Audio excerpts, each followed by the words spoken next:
Class of 2025, man, you guys are done. You're right around the corner. I know that you are planning grad parties, planning summer plans, curious about what's coming next. Tonight I want to talk to you about what might be the most important part of your what is next plan. Everybody talks about what you're going to do for a job, if you're going to school, if you're going to pursue a trade. My question for you is this, is what is your spiritual plan? How are you going to be stepping into your relationship with Jesus as a young adult past high school?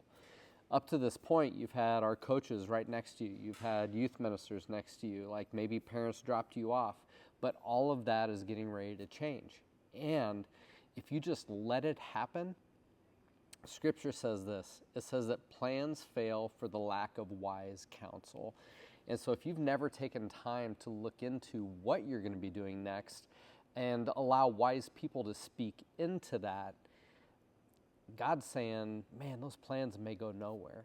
And I don't want that for you. God doesn't want that for you spiritually. Like, we want to see you not just exist as a young adult, we want to see you thrive spiritually as a young adult. And I've said over and over again, I want you to be worshiping, serving, and growing as an active part of a local church wherever God has you.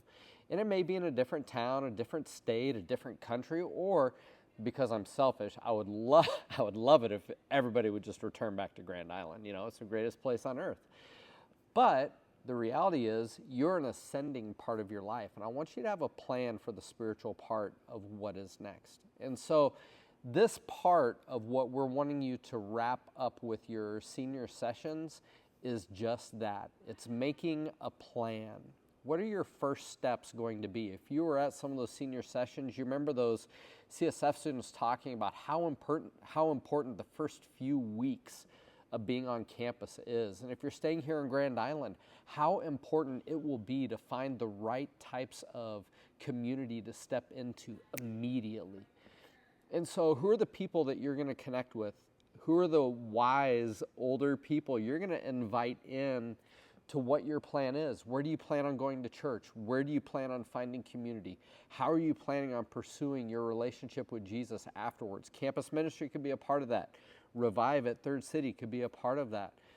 Man, some of you guys might have like an FCA, Campus Crusade. There can be a lot of different options that you may have on your campuses where you will be, but you've got to have a plan. So here's where you begin. Start making that plan, and your due date for that plan is going to be August 1st. So keep in mind all the things of where you want to be spiritually, what you want to have to be a part of your life as a young adult pursuing Jesus.